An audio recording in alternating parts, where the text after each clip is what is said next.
to present today a chapter of the director of our institute, Barbara Lenz.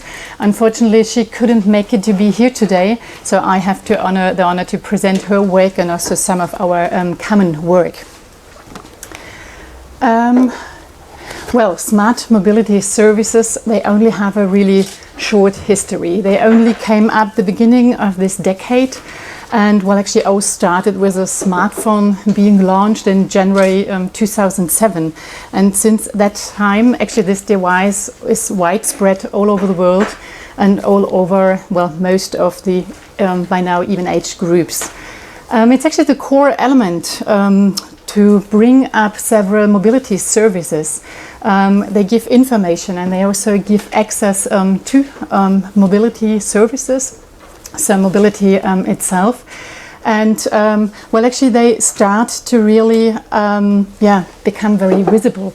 Only from going from the central station up to here, I already saw several services on the way, and they really start to be visible and to be an important part of the urban mobility landscape. Unfortunately, up to now, it is really focused on the urban area. I think that these kind of services have a lot potential, actually, especially in the rural area, to close gaps in the public transport and so on. So in the long run, I hope that these services will also go over and are more present in the rural area. Also, it is difficult because there are not so many customers, and for a commercial service, it's not that interesting. I think it needs support that they can also close gaps, especially also for women who are more often than men in rural areas not having a car and then stick to public transport. So we see these services become more and more, and well, the customers, I think they start to be confused because there are so many of them. There are new services coming up on the market and new providers, other providers stop their services, and well, in a way you need an app to understand which app is the best one for me to use. And well, on the other side, I think we also have the problem for scientists that we have no clear terminology. So we have different terms or the same terms used in a different way. I think the best is the example ride-hailing, ride-sharing and ride-pooling. It all started with ride-sharing, but it was only the private sector. It was only taking somebody with me on the way and just to share costs, but it was not the idea to earn money with it. But once it became commercial, it's ride-hailing as long as it's just one person, and ride-pooling if it's several persons.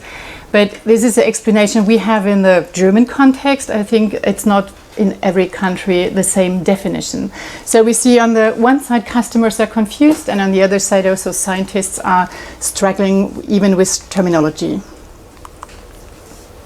Well, smart mobility services, what does belong to it? They actually, it's a whole variety of different types. So it starts from only information. We get pre-trip information, on-trip and also post-trip.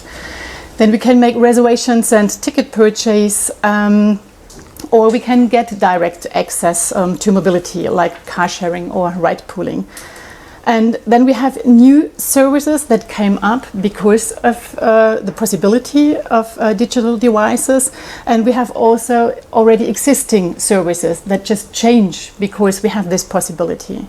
So just the simple example of timetable in former times, it was written. Now you can just look it up on your smartphone if you are on the ride.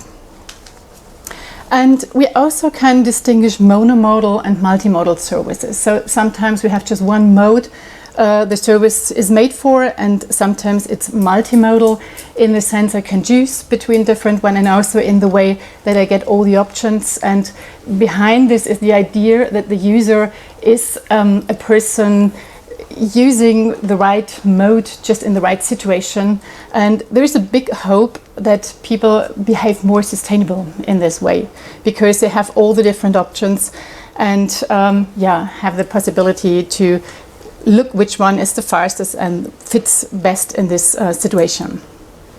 So in the long run, also autonomous vehicles will change a lot. So whereas all the other devices or services I was explaining already exists, this is only coming up, but it will change fundamentally our transport system. So if we have a look right now what scientists are looking for when they work on mobility services, you see that there is a big question whether it really supports sustainable transport behavior or not. This is, I think, one of the most important questions right now.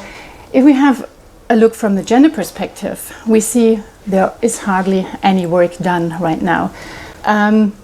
If we have a survey, well, socio-demographic factors are asked for. So we know how many men and women are using a different device, but it really doesn't go further than often this simple question. So also I say we don't know very much. What do we know so far? I start with car sharing. Car sharing is actually on the market for several years. It goes back to the 1970s, 1980s with a station-based car sharing, and it became a new option with a smartphone. So we have now free-floating car sharing. Actually, these two systems are very different. Very often people just talk of car sharing, but they are very different because the pattern, how they are used, differ a lot. And for the tradition-based, station-based, the traditional car sharing, we see there's still a gender gap. 60% are men, 40% are women, but it already became closer, the gap. And for some providers, it's even already balanced. So you have, for some of the providers, no change anymore. If you look at the free-floating car sharing, the overlap of men is much bigger. So we have 70% of men using it and only 30% of women. And for both services, we see they are pretty young. The person who use it usually are just up to the age of 35, especially for the free-floating case. They live in 1 or 2 person households. They have an average, above average formal education and also an above average income. So we see by now there are only specific groups are really using this type of mobility service, and we see a big difference between men and women. Now we come to the case of ride-hailing and ride-pooling. And there we actually see the opposite. This is kind of service that is more used by women. It's not that pronounced for Uber, but for Lyft, for example, you see that 58% of women are women who use it. And if you look at the trip purposes, you also see they are much more widespread than for men for what they use it. And they tend to make more trips with it and shorter trips. And they also have more often children with them. So they have different ways and different situation where they use it, and it has also a lot to do with safety reasons, especially in the evening. Many women prefer to use this kind of mobility instead of using public transport. So there's a completely different perception and idea to use it than it is for men. Now I come to the case of platform-based mobility services. So what we did, we had a study run where we compared users with non-users of these, mobility apps giving you information on all sorts of. And it is actually not that easy to find non-users because most of the people by now have a smartphone, especially of the younger groups. And so to define who are the non-users and not to make it too difficult to get this group, we started with a field and we had screening questions, and in between we decided where we cut off and say, well, up to here it's a user and from here on it's a non-user. And the non-user in this case, sometimes they don't use it at all, but sometimes they don't use it very often, what means not more than every 2 months, once every 2 months. And if we compare these two groups, the user and the non-user, we again see the users of these mobility services are more often male, they are younger, again higher educated, they are more frequently working, and they have a higher household income. It's exactly a bit the same what we've heard of the case of car sharing. But we see as well that they have a different mobility behavior, they cover more distances, they are more multimodal, they use in their daily mobility more different modes than the non-users, and they are better equipped with digital devices and have a greater variety of use also of the digital device apart from mobility. So again, we see it's a specific group who is using it. And if we see they are more frequently working, if we only look at women and we only look at men, we see exactly the same. They are younger, they earn more, they are more frequently working. But as women in total work less than men, we see again there is a big gap. So it's again, it fits better in the life circumstances of men than it does for women. Sometimes it's easy things like if you travel with your children, you just need a child seat in the car. So I personally know how difficult it is to go with a cargo bike with 2 children and 2 bike car seats in there just to go to the next car sharing station.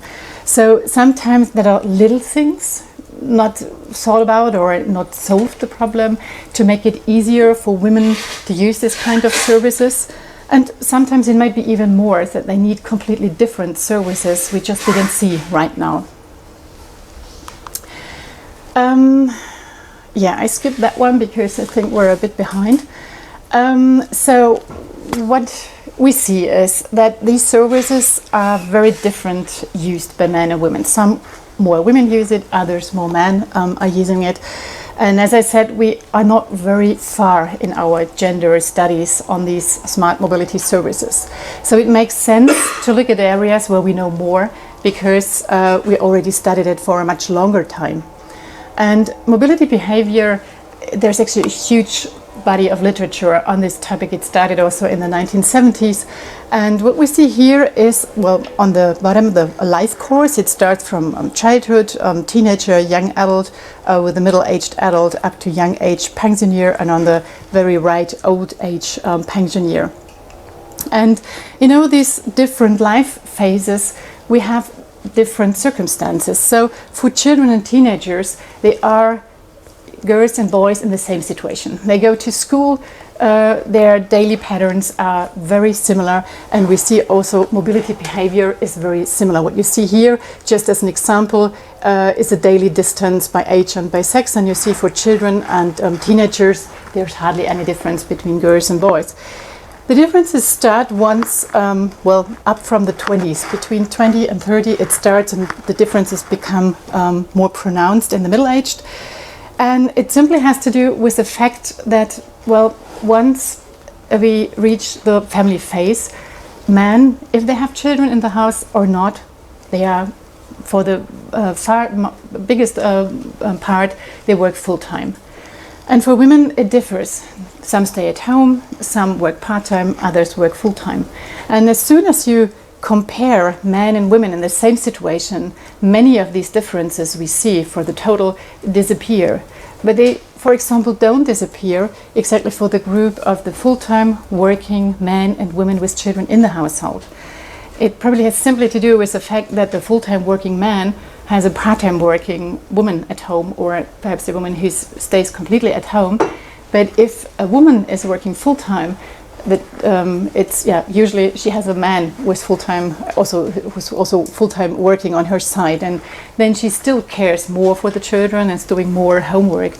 I've read a nice sentences that the verbal willingness is very widespread everywhere, that gender should be, or the house duties and things like that should be shared, but the actual acting is still different, and I think we are still there. There is a change going on in society, but it's a very, very slow process. I think 10 or 20 years ago it was still very different, but it takes even much longer time to really that we can see it actually in the data. So if you go on to the right side, you see in the higher age groups there is still a big difference between men and women. Also, children went out of the home and somehow the life circumstances become more similar, but this also has a lot to do with the fact that women have other resources to use or to be mobile. What you see on the left side is a driving license by age and by gender. The red one is for women, the blue one for men, and you see how it developed from 2002 to 2017. And we see up to the age of 50 around, there's hardly no gap between men and women, but it starts in the older age groups. And well, women are catching up. So in 2002, we, for example, had only 44% of the 70 up to 74 who were in the possession of a driving license, and 15 years later it were 33% for men. We already are today more or less, the elderly men have the same level as younger men. But for women, this will still take about 20-30 years until this gap will be closed. So again, it's a very, very slow process until this gender gap that is still existing will close. Well, mobility behavior is the one part that giving you ideas what you should look at if you think about smart mobility services and what different needs men and women will have. The other one is the use of digital devices. Also, this can give you a hint what you should look at to analyze more or to run gender studies on smart mobility services. What we see is that within the younger age group, again, we have hardly no difference in the possession of, well, this is actually the use of the internet, but also the possession of smartphones. So the distribution is widespread up to the year of the 60 or 69, but the elderly, we see there is a big gap, and it's especially the elderly women who are often not in the possession of a smartphone or they don't use the internet. So the more functions we transfer to the virtual world, the more difficult it becomes for special or specific groups to take part of them. And that makes it... All the numbers, do they apply to Germany only or Europe? Yes, I must admit that's only Germany, right. Okay. But I think it's not so different actually in the other countries. But I have, the numbers are from Germany, yeah.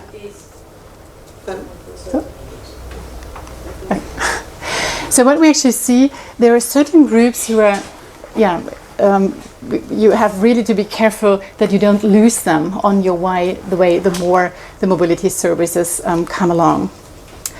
So what we have seen is that we don't really know much about gender, or there's no real gender view on smart mobility services, and the suggestion is to have a much broader look on this topic than it is done so far.